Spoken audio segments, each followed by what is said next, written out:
यहां पर देखिएगा जल के साथ अभिक्रिया देखते हैं अगर हम लोग, तो धातु जो है ना जल के साथ अभिक्रिया करके हाइड्रोक्साइड बनाते हैं। अधातु अभिक्रिया बाबू मेरे नहीं करता, सीधी सी बात है। अधातु अभिक्रिया जो है ना वो नहीं करता, जल के साथ अभिक्रिया अधातु नहीं करता, ठीक है। और यहां पर धातु जो है वो हाइड्रोक्साइड बनाता है, ठीक है, जैसे सोडियम हाइड्रोक्साइड यहां बना। और यहां पर अगर बात करूं मैं, यहां पर धातु के ऑक्साइड भी जो है ना जल के साथ अभिक्रिया करके धातु के हाइड्रोक्साइड ही बनाते हैं। क्लियर?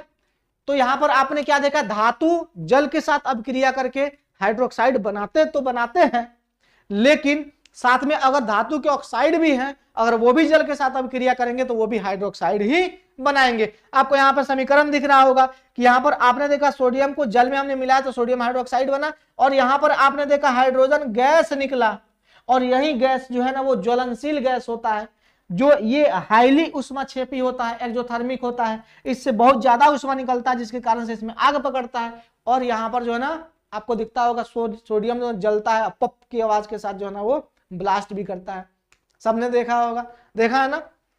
यहां देखिए कैल्शियम भी भैया मेरे क्या है, यहाँ पर कैल्शियम हाइड्रोक्साइड है, चूंकि ये जो है ना ये उष्माक्षेपी अभिक्रिया नहीं होता उतना ज्यादा, इसलिए ये हाइड्रोजन गैस जो है ना निकलता तो है लेकिन इसके साथ वो मेरे चिपक जाता है, ठीक ना, और ये तैरने लगते हैं महोदय जी, ठीक है।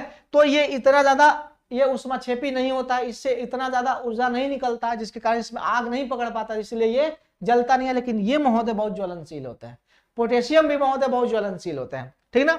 अब जल के हाइड्रोक्साइड की, ये धातु के ऑक्साइड की बात करें तो यहाँ पे सोडियम ऑक्साइड है, ये जल के साथ मिला है तो यहाँ पे सोडियम हाइड्रोक्साइड बन गया महोदय। तो यहाँ पर धातु के ऑक्साइड भी अगर जल के साथ अभिक्रिया करते हैं तो उसके हाइड्रोक्साइड बनते हैं, और धातु स्वयं जल के साथ अभिक्रिया करता है फिर भी हाइड्रोक्साइड बनता है। तो जल के साथ अभिक्रिया आपने धातु और अधातु की देखी। अब जरा ध्यान से देखिएगा सब लोग मिलकर के प्यार से, यहां पर मैंने टेबल दे रखा है, टेबल में मैंने बताया कि सोडियम और पोटेशियम की बात करें ये सबसे ज्यादा क्रियाशील होते हैं और ये ठंडे जल के साथ भी अभिक्रिया कर लेते हैं, ठीक ना। यहां पर सोडियम और पोटेशियम की बात करें तो ये बहुत ज्यादा अभिक्रियाशील होते हैं। अब चूंकि जल में ऑक्सीजन मौजूद होता है तो इसीलिए उसके साथ भी अभिक्रिया महोदय कर लेते हैं। तो सोडियम पोटेशियम सबसे ज्यादा अभिक्रियाशील होते हैं और ये ठंडे जल के साथ भी बहुत तेजी गति से अभिक्रिया कर लेते हैं। साथ ही साथ अगर कैल्शियम की बात करें तो ये क्रियाशील होते हैं लेकिन इससे कम होते हैं, थोड़ा सा इससे कम होते हैं, और ये भी ठंडे जल के साथ अभिक्रिया बाबू मेरे करते हैं। कौन? कैल्शियम महोदय।